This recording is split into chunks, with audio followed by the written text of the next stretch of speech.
Facebook group and YouTube and LinkedIn, I think. Okay. Yeah. Awesome. All right. We are, how do you pronounce your last name? Is it Poon? It is Poon, yeah. Where does that come from? It's Cantonese, and it's a really rare last name too. So Okay, well, I didn't know. Spoon, Poon. I like it, man. See, I always tell my mom, I'm like, Mom, I got the most boring name on planet Earth. Like, what? Could you have named me something cooler than Jeremy? Like, come on, Mom. Like, every kid in the late 70s was John, Jeremy, or Jason, or Jeff. It's like the Jeffs. It's like the J words. I'm like, wish I would have got the cool name. All right, so we are going live today with one of our clients here, Oscar Poon, all the way from British Columbia. Now, where are you at? Vancouver? Did you say that?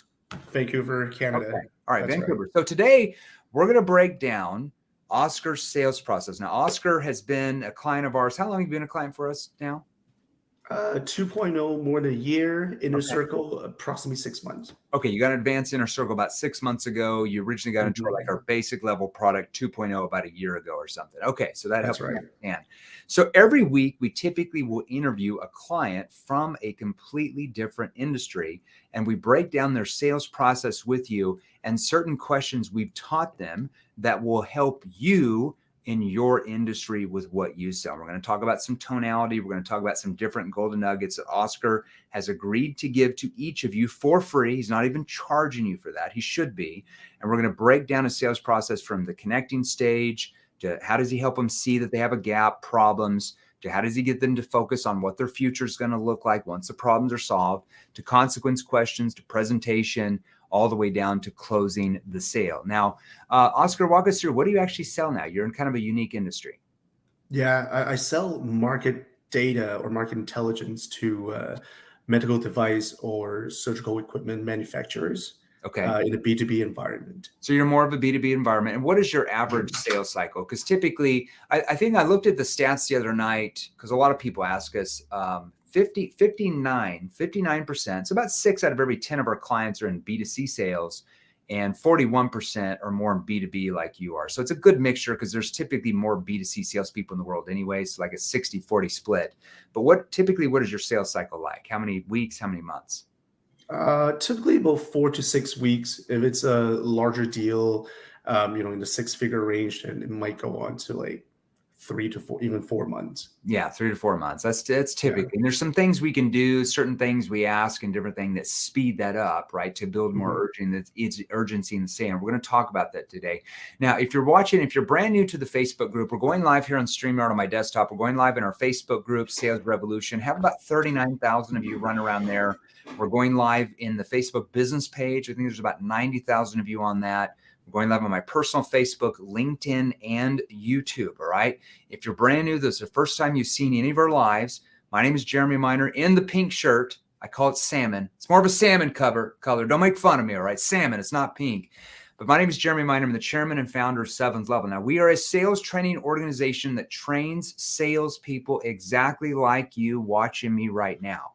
So we train sales executives like you. We train sales people like you. We train sales management, sales leadership like you. We train coaches, consultants, entrepreneurs, business owners, and we train, like Oscar knows, you and your teams how to really sell using techniques, certain questions and techniques that actually work with human behavior rather than working against it. Now, Oscar, once you learned how to use techniques that work with human behavior, what started changing for you? I think the most noticeable thing is the attitude, direct feedback from clients. Yeah. Because with any PQ, there's no need to corner clients anymore. Yeah. I don't have to force them to make a choice between A or B. Yeah. They have to make the choice themselves in order to solve the problem. And our job is more like a facilitator and provide guidance to show them the possibility of solving the problem and what the consequence or ramification of not solving the problem. 100% right. And that makes you a lot of money because, I mean, here's the thing, dude. You were already doing good. You were already making $8,000 a month. You were already making $100,000 a year. Now you've more than tripled your income. That's a big difference, right? There's obviously something you've learned that's tripled your income. Okay. That's impressive. So We're going to talk about neuro-emotional persuasion questions today. That stands for NEPQ. Now, we have to teach the right tonality, as Oscar has learned that and still learning that in Inner Circle. He's still in Inner Circle training calls. That puts the prospects at ease. It removes sales resistance. How many of you get on your sales calls, whether it's an outbound lead or inbound lead, and in the first 30 seconds to a minute, the prospect's like, hey, I'm just really busy. Can you just email me information? Or, hey, you know what? Enough with the questions. Just tell me how much it's going to cost. And I'll tell you if I'm interested. Type in me if you get that type of reaction from some of your prospects. Now, there's a reason why. So in the comment section, type in, yeah, that's me. That happens to me. Okay. There's a reason why there's things that you're saying and not asking that's actually triggering that response. We're going to help you get a little bit of that today. All right. So how do you get the prospect to want to open up and want to engage? All right. Now, if you are if you're on the live right now, here's what I want you to do. I want you to go down to your phone, the bottom of your phone, and I want you to post #live. So if you're on the live right now, I want you to go post #live. I better see a lot of #lives or I'm not going to have Oscar spill the beans here.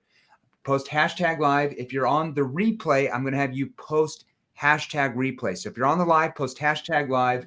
If you're on the replay, post #replay. Okay. Now, I want each of you to go to your phone and I want you to smash the heart button and I want you to smash the like button. I better see hundreds of smashed hearts and hundreds of smashed likes. Otherwise, I'm going to go golf because it's a nice day here in Arizona and I'm going to tell Oscar to go have some fun. So smash the heart button, smash the like button. If you want me to break his sales process down and give you some skills, he's not even going to charge you for this. Okay. Well, I'm not even going to charge you for it. Now, if you want to acquire some of the same skills that Oscar has now acquired, he was making $8,000 a month. He now makes 3 times that. Do the math. It's not rocket science. Get out your calculator. 3 times that, do the math. You want to acquire those same skills like thousands of our clients are doing day in and day out, who are selling the exact same thing you are watching me right now in the pink salmon shirt. Okay. You want to start making your first 10 grand a month in commissions in your industry. I'm saying every month, not just some months, every month. You want to start making 15 grand a month in commissions, 20 grand a month in commissions in your industry that you are in now. Let's say you want to start like Oscar, getting up to that 25, 30,000 per month or higher. Maybe you want to make 40 grand a month or 50 grand a month higher in what you do right now. Because I can assure you, we are training people in your industry that make those numbers every freaking month. Is there any difference between them and you? Are they cooler than you? Do they have better hair? Do they have cooler glasses? Do they wear like a nicer collared shirt? Is that why they sell more? No, right, Oscar? It's simply they have skills that work with human behavior that you have not acquired yet. So if you want to have those skills, message me directly right now. So if you're on LinkedIn, message me directly right now. If you're in the Facebook group, the Facebook business page or my Facebook, message me directly right now. If you're on YouTube, post #NEPQ. You can't message me on YouTube, #NEPQ. And either myself or one of my stunt doubles will message you more details, training options that we have for your industry if you want to make more money than you are now. If you don't like money, you don't have to make more money, right? Oscar, nobody cares about me. They just care about you. Okay, so walk us back. How long ago did you get into sales? Because this wasn't your first gig, right? No, my first sales experience was in retail for a telecommunication giant company in Canada. And then there's just no upward opportunities for me. So I decided to go back to school. Okay. And then by the time I finished university, I was in my late 20s already. Okay. And I landed this job 5 years ago. So I've been basically selling the same product. And you sell data services. What problems do you solve? You sell data services to really medical device companies, right? Yeah. Okay. So a little bit different from other industry. Our clients' industry, they don't really have that much of velocity when it comes to client choices because there's no new hospital popping up every day. The number of hospitals remain the same and stagnant. So it's either you find ways to sell your devices to those hospitals or facilities, or you don't. So right. There's not like a new hospital in every other corner, like every other month that they can sell to now, like a new hospital in town. Very rare. So we provide the in-depth analysis, from hospitals, from the market perspective, so that they will know exactly what's going on and properly position themselves to provide the solution. So they to know what their problems clients. those hospitals or doctors have, so they know how to come in Exactly. and angle their presentations. Okay, that's a really now. What are the consequences if they don't have your data? So one client said to me that without our data, they could have made a 10 to 15 million dollars mistake because they would have priced their product at a different level, Yeah, and they would have probably positioned themselves from a different value proposition. yeah. Okay, so solve a lot of problems. Now, let's go back. So you got into this job. You've been selling for 5 years.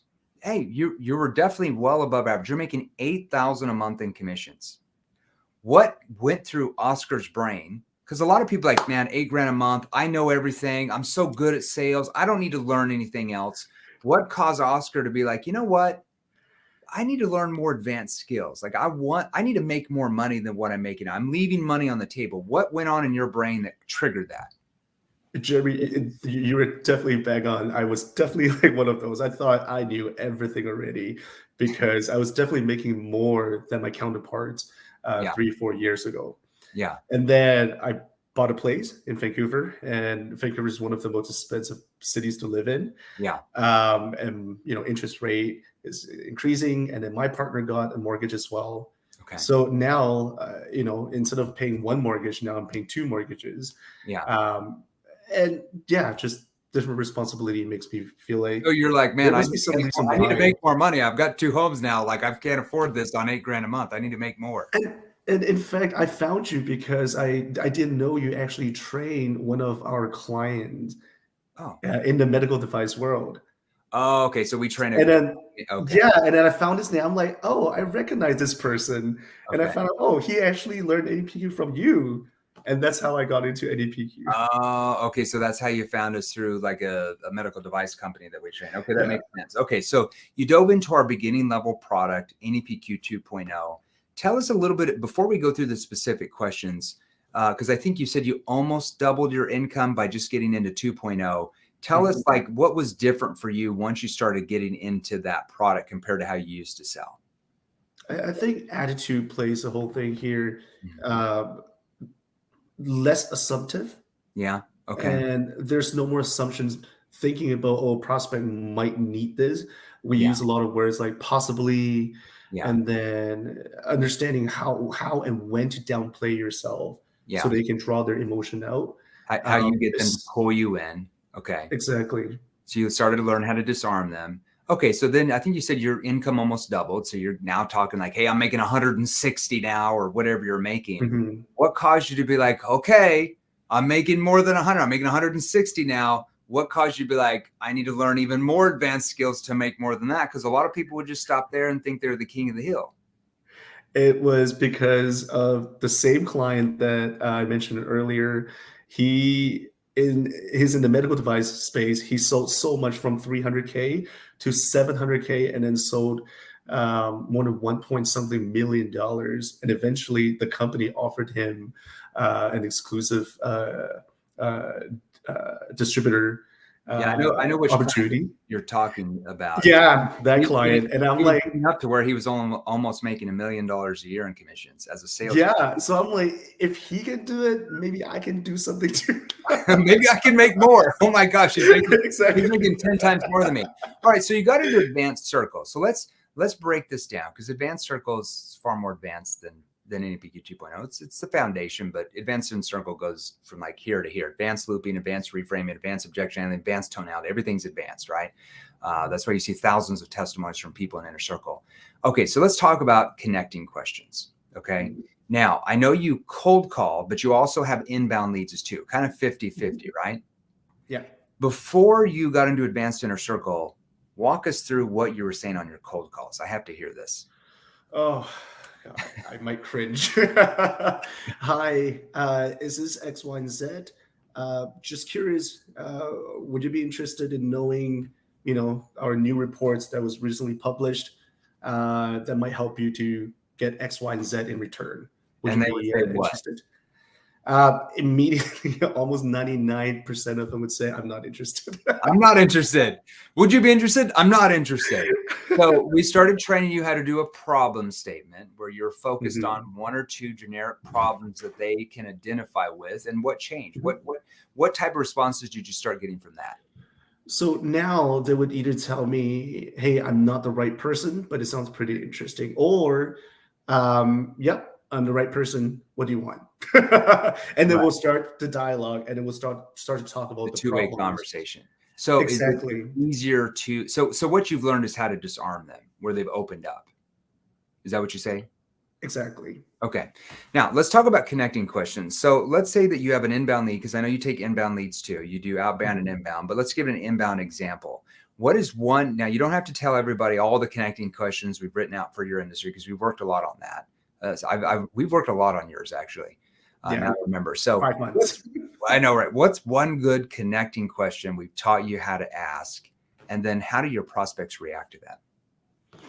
So, especially when I hop on a Zoom call, which most of our conversation happens as a scheduled appointment, I would usually start the conversation like this.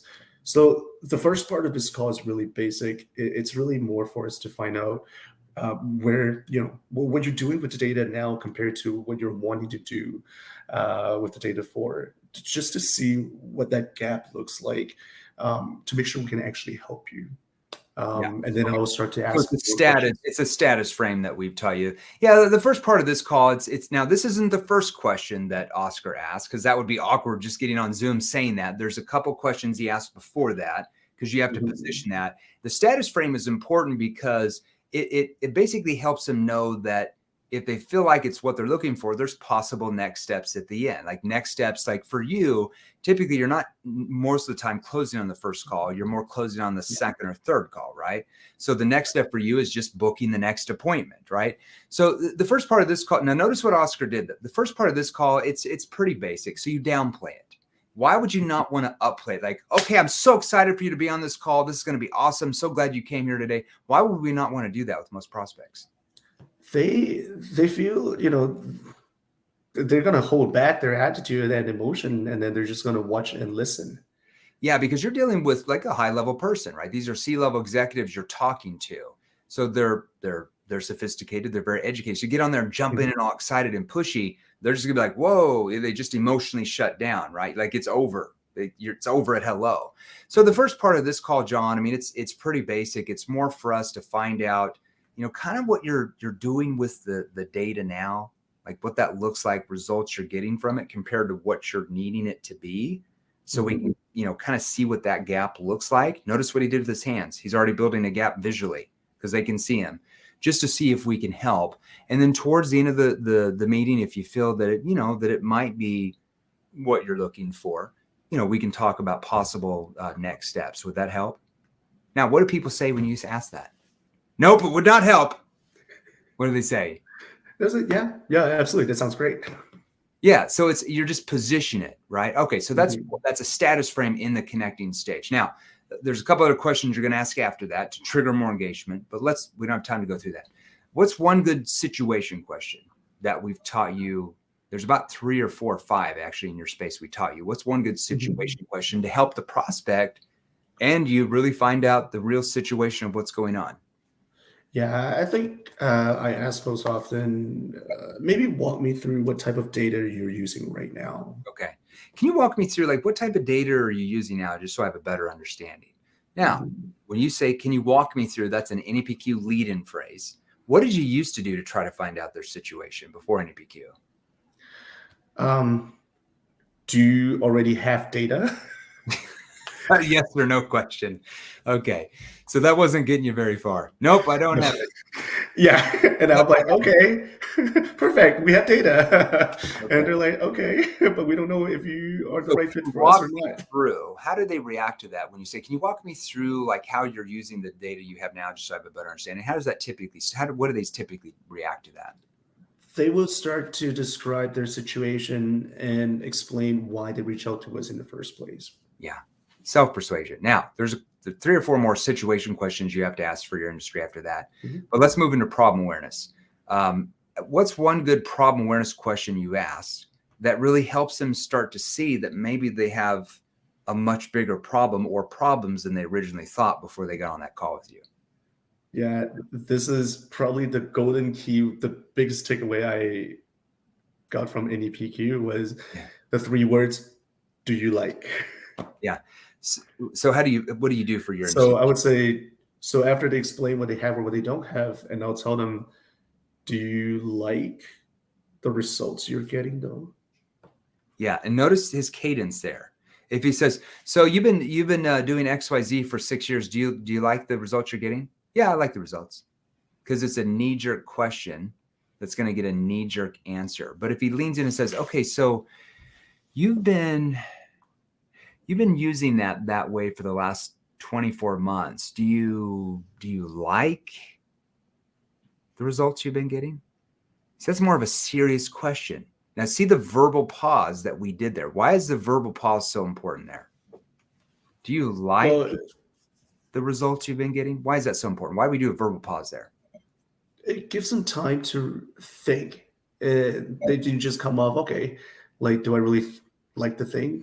It gives them time to enumerate on the experience that they have. It forces them to think deeper. Now, you still have some people that say yes. Oh, what do you like? What do you enjoy? And they tell you. And then you're like, okay, so to me, it sounds like things are going fairly well with the way you're using it. Is there anything you would change about how you're using it or the results you're getting from it if you could? What do they say to that?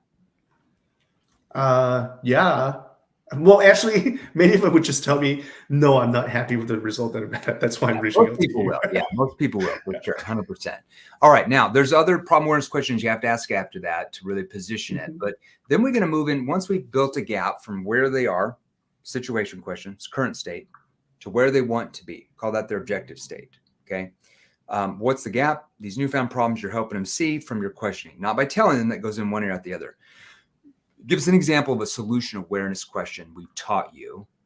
And because there's several that you have to ask, but with just one good situation question, it gets them to focus on what their future is going to look like once these newfound problems are solved. Sometimes they'll tell me what they're looking for and then what they're lacking of. And then I would challenge them by asking them, let's pretend that we can give you the data, but how would that be different though? You having access to that data, how would it be different in your department or for yourself? Let's say that we're able to, it is now. We're able to come in, we're able to give you the data.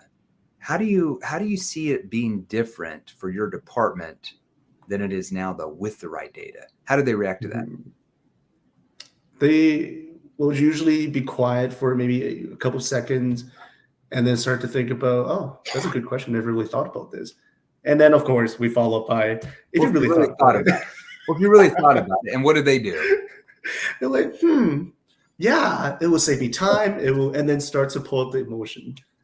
It's almost like magic. Yeah. So when we say, how would it be different? That is called an NEPQ comparison frame, because you're comparing their current state with their objective state. How would it be different once these newfound problems are solved? That's what we're doing. Okay. That's in solution awareness questions. It's called NEPQ comparison frame. Now, consequence, because there's several other solution awareness questions you have to ask too, but consequence question, what's one good consequence question we've taught you? How do they react to that? I love the why now question. Oh, it's a favorite one, isn't it? Why do you need the data now though? Why not push it down the road and get the data in like 3, 6, or even 9 months? And why do we ask that in your space? Well, first of all, it creates urgency for them to explain why they have to buy or do something within the buying cycle and not wait until the next fiscal year. And B, let them realize the ramification of not doing something right now. Okay. So why look at having this data now? Like, why not push it down the road like unsuccessful companies would? Well, the reason why we don't want, nobody wants to be an unsuccessful company, right? Well, the reason why we need it now is because of X and Y and Z, which builds more urgency, which builds a bigger gap, right? Okay. And there's usually another consequence question we're going to ask from that too. Now, presentation, we don't have time to go in your presentation. How is your presentation different than it used to be? Let's just give us an overview, like what has changed? Now it's more about, because data is all about metrics. Now Yeah. I'm able to tie their metrics with their problem and present a solution, because all in all, I'm selling an intangible product. I'm not Yeah. really selling the product, but the result of owning that product. Yeah. So now I'm able to show them with this data in hand what type of problems will be solved and what this does that mean to you and your team. So you're talking about the problems they had, and then how you solve that specific problem with the data, and then what it means for them. And that emotionally connects the dots that aligns their problem with the end result. If they can get the funding, the problem gets solved and they get what they want. If they can't get the budget or funding, they don't get what they want. And it's very hard for them not to get what they said they wanted by this time, right? They're pretty much like, I have to change. Now, what's a good committing question? Because after your first call, you're basically asking a smaller commitment to move to the next call, right? To go over a proposal or to go over a demo. How do you bring that up where it's smooth? The transition would go something like, well, based on what we have gone over so far, do you feel like this could be the answer for you? And they say yes, and you say, okay, so where should we go from here? Okay. Is this when you're closing or when you're trying to book the next appointment? Well, that's more for closing. Yeah. And then okay, let's talk about what commitment question are you asking to get them to book the next appointment? Let's talk about that for the people on here who sell B2B. That's really important that they're smooth. They're not like, oh, do you want to do another appointment? I can meet tomorrow at 5 or Wednesday at 6. Which one's better for you? That's not going to work. So how do you smoothly transition into booking that second appointment? Usually by that time, I would know who is involved in the decision-making process. So I'll basically address that. Would it be appropriate to invite X, Y, and Z to the next call so that they can see how these data might possibly solve the problem for them as well? And they're like, yeah, okay, yeah, good. And then how do you set up the appointment? I mean, it's just like, okay, let's pull up the calendar. All right, so you have your calendar handy. I can pull up mine and have you book a specific time with me. I'll have to look. That way you don't have to chase me down and vice versa. Does that help? Okay, it's a calendar commitment. Any commitment. Okay, Oscar, any last words of advice you would give to a brand new salesperson that's maybe in here that's not a client yet, that's looking like, how do I learn more? I want to sell more. I want to get a job. Or even like a vet like you, who's been selling 5, 10, 15 years, is already making 100, 150,000 a year. What words of advice would you give both of those people? I would say, don't stop, keep learning. If you're skeptical as I am, I started out by buying your black book of questions for like $500. And I know you're I don't know how anybody's skeptical at this point when we have like 11,000 testimonies. I was. More than any other sales training company on planet Earth, according to Ian. I was super skeptical. So I bought the book and then realized those are really good questions, but I didn't know how to apply them. Yeah. Then I moved into NEPQ 2.0 to mimic, your tonality from the videos. Yeah. Until Inner Circle, that actually helps me to, with the script writing. Yeah. Training. How to tie an NEPQ where it's industry specific to your industry. That's what Inner Circle does. It ties in NEPQ to every single industry on planet Earth. And the live training is huge because it's no longer, I'm watching someone in the video, but it actually gets to ask you questions. And then you've slapped our wrist so many times. It's like, no, I don't like that. Change that word or change that tonality and then do some upgrade. And it helps. So Mondays, advanced script writing. Tuesdays, advanced objection handling with Marco. Wednesdays, advanced call review breakdown. Thursdays, advanced tonality with Matt, our CEO, one of my top students ever.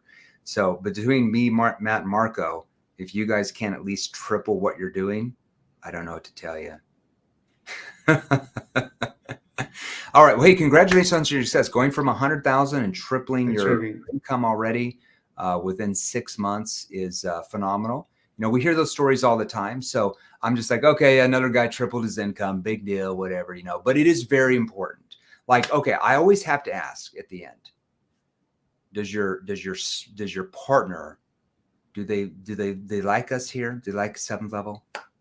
She's very happy that I'm taking the interview today. I know we're doing a good job if the spouse is happy, right? Because if you're tripling your income, she better be freaking happy. She's very happy when I got her the code from Burberry. So has the lifestyle changed a little bit since you're tripling your income? I did. I finally bought the Jag. I've always The wanted to drive. Jag.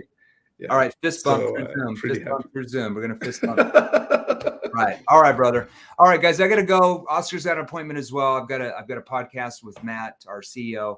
All right. So love you guys. We'll be going live tomorrow with a Q&A at 6 p.m. Eastern. Make sure you show up here in the Facebook group. If you've not joined the Facebook group, if you're on LinkedIn or YouTube, make sure you join the Facebook group. If you want to ask me any questions, just go to salesrevolution.pro. So go to salesrevolution.pro. You can join that for free. That's where we go live to do the Q&A, salesrevolution.pro. And look, if you want to start acquiring the same skills that our good friend Oscar here is doing day in and day out, and tens of thousands of other clients at this point who are in the same exact industry as you watching me here right now. Okay. According to Forbes, we train every industry now on planet Earth. We've grown really fast. So if you want to acquire those skills, message me directly right now. So you want to start making your first 10 or 15 grand a month in commissions in your industry. Let's say you want to start making 20 or 25 or 30,000 per month in your industry or higher.